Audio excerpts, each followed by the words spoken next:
ஆசிரியர்கள் அனைவருக்கும் வணக்கம். பிஜிடிஆர்பி நோட்டிஃபிகேஷன் மற்றும் பிஜிடிஆர்பியினுடைய வேக்கன்சி குறித்து தொடர்ந்து நிறைய கேள்விகள் பார்த்தோன்னா கமெண்ட் மூலமாகவும் மெயில் மூலமாகவும் நம்ம கேட்டுட்ருக்கீங்க. அது குறித்து நமக்கு கிடச்சிருக்கிற தகவலின் அடிப்படையில் தற்போது இருக்கக்கூடிய சூழ்நிலை மற்றும் அமைச்சர் சொன்ன பதில்களின் அடிப்படையில் என்ன அப்படிங்கிறத முழுசாக பார்த்துடலாம் வாங்க. பிஜிடிஆர்பியினுடைய வேக்கன்சி 1721 அப்படிங்கிறது பார்த்தோன்னா முதல்வர் முன்னிலையில் நிதியமைச்சர் தங்கம் தென்னரசு அவர்கள் பார்த்தோன்னா அறிவித்தார். இதுக்கு இப்போது எப்போ நோட்டிஃபிகேஷன் வரும், எப்போ வேக்கன்சி எல்லாமே ஃபில் பண்ண போகிறாங்க அப்படின்னு பார்த்தீங்கன்னா பிடிடிஆர்பி அதுக்கு பார்த்தீங்கன்னா இப்போ அந்த 2% அமைச்சு பணியிடங்களுக்கான வழக்கு போயிட்டுருக்கு இல்லையா.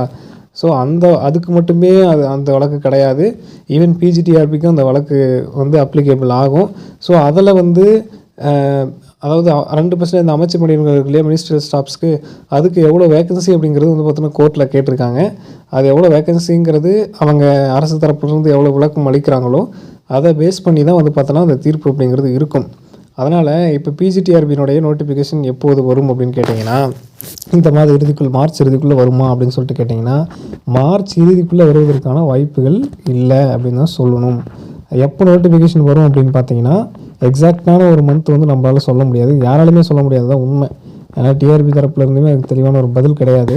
பட் இந்த மார்ச் மாதத்துக்குள் வருமா அப்படின்னா கண்டிப்பாக மார்ச் மாதத்துக்குள் வருவதற்கான வாய்ப்புகள் இல்லை. அந்த டிஆர்பியினுடைய அதனுடைய அந்த 2% மினிஸ்ட்ரியல் ஸ்டாஃப்ஸ்க்கான அந்த கேஸ் ஃபைனல் ஜட்ஜ்மெண்ட் வந்ததுக்கப்புறம் தான் பிஜிடிஆர்பியினுடைய நோட்டிஃபிகேஷன் வரும் அப்படிங்கிறதுல எந்த ஒரு மாற்றமும் இல்லை. மேலும் இது போன்ற டிஆர்பி மற்றும் பள்ளிக்கல்வித்துறை சம்பந்தமான உடனடி தகவல்கள் மற்றும் அப்டேட்களை தெரிந்து கொள்ள மறக்காம சேனலை சப்ஸ்கிரைப் பண்ணி பக்கத்தில் இருக்க பெல் ஐகானை கிளிக் பண்ணிக்கோங்க. அப்போ தான் எந்த அப்டேட்டும் மிஸ் பண்ணாமல் பார்க்க முடியும். நன்றி.